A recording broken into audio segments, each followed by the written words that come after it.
Bonjour à tous, aujourd'hui je vous propose une dérivée énième. Alors, c'est pas vraiment au programme de terminal, mais c'est assez intéressant à faire parce que là, ça va être l'objet de faire une récurrence. Alors, qu'est-ce que c'est une dérivée énième? Vous savez dériver, hein, donc vous savez que quand on part de f, si on dérive, et qu'on a le droit de le faire, on obtient ce qu'on appelle la fonction dérivée de f qu'on note f'. Eh bien, il faut savoir qu'on peut dériver une deuxième fois et on obtient ce qu'on appelle la dérivée seconde, qu'on note 2', donc f de prime, f prime prime. Et on peut comme ça continuer jusqu'à temps qu'on puisse dériver, ce qui fait que parfois on peut dériver 1000 fois, 2000 fois, etc. Quand on dérive n fois, on dit qu'on a la dérivée énième. Donc on a comme notation f tierce, et après on met des numéros ici, avec des parenthèses ici, c'est f quatrième, f cinquième, et quand on a dérivé n fois, on est f énième. Donc c'est la dérivée énième. Je vous propose dans cet exercice d'étudier la dérivée énième d'une fonction assez simple, x plus 1 exponentielle x, qu'on a déjà rencontré dans les exercices, et dont la dérivée énième est assez simple. Ici, ça sera x plus n plus 1 multiplié par exponentielle x. Et pour ceux que ça intéresse, j'ai étudié cette fonction et ses trois premières dérivées dans l'exercice précédent, qui doit porter le numéro 48. Donc, ici, on va d'abord regarder si la formule marche pour n égale 0. Alors pour n égale 0, par notation, f0, ça correspond à f, et f1, ça correspond à f'. Donc on va déjà vérifier qu'à 0, la fonction, enfin la formule est valable. Donc ici, ça va être l'initialisation. Donc on va commencer notre récurrence, et donc, première étape, on va écrire bien la propriété et ensuite initialisation. Alors, l'initialisation, on va donc écrire la relation et vérifier qu'elle marche pour n égale 0. Alors pour n égale 0, à gauche, on a fn de x, qui est donc f0 de x, et on l'a dit tout à l'heure, ça correspond à f de x. Ensuite, à droite, x plus n plus 1 exponentielle x. Si je remplace n par 0, j'obtiens x plus 1 exponentielle x, ce qui me donne bien, eh bien vous reconnaissez l'expression de f. Donc, eh bien, c'est vrai au rang n égale 0. Donc on a initialisé la propriété.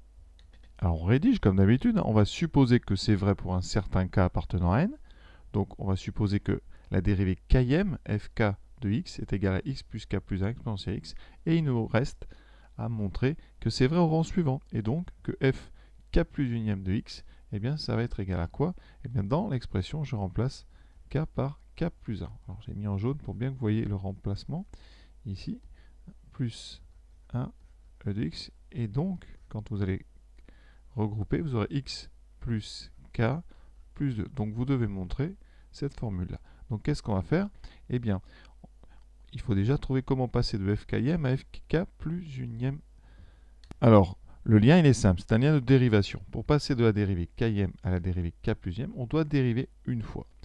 Donc, première chose, pour être vraiment rigoureux, on va démontrer qu'on peut dériver fkm de x. Cette fonction, à x, elle associe donc x plus k plus 1 exponentielle x, c'est donc le produit de x plus k plus 1 et de la fonction qui a x associé à exponentielle x. De façon évidente, ces deux fonctions sont dérivables sur R. La première est un polynôme, la deuxième c'est exponentielle.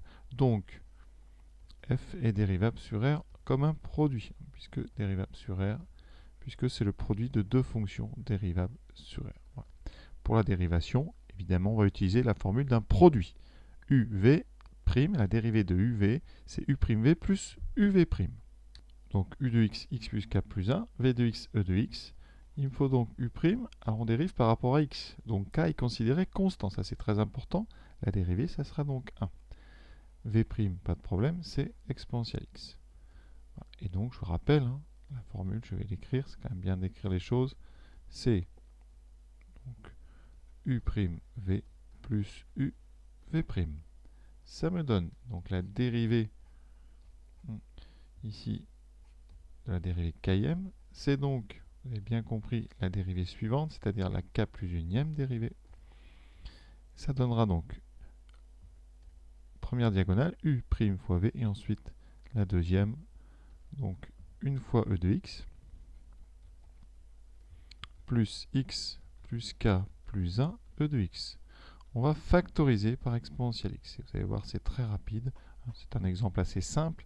Ça fait 1 plus x plus k plus 1. Et on va regrouper les 1. Voilà.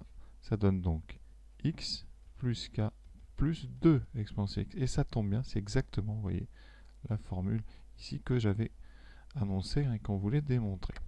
Et donc, eh bien, l'hérédité est vérifiée. On n'oublie pas, une fois qu'on a fait ça, de faire une belle conclusion. Et voilà. Dans la conclusion, donc, doivent apparaître absolument le fait que la propriété est initialisée à n égale 0, ou alors vous dites elle est vraie pour n égale 0, pour bien qu'on sache à partir de quand. Ensuite, vous rappelez qu'elle est héréditaire, vous venez de le faire. Et donc, principe de récurrence, vous n'êtes pas obligé de l'écrire, mais par le principe de récurrence, elle est donc vraie pour tout n appartenant à n, c'est-à-dire qu'à partir de 0. Et on la réécrit une fois. Donc, quel que soit n appartenant à n, on peut dire que la dérivée nème a pour expression x plus n plus 1 fois exponentielle x. Voilà une récurrence intéressante qu'on utilise sur les fonctions, vous voyez, et sur les dérivées. À très bientôt.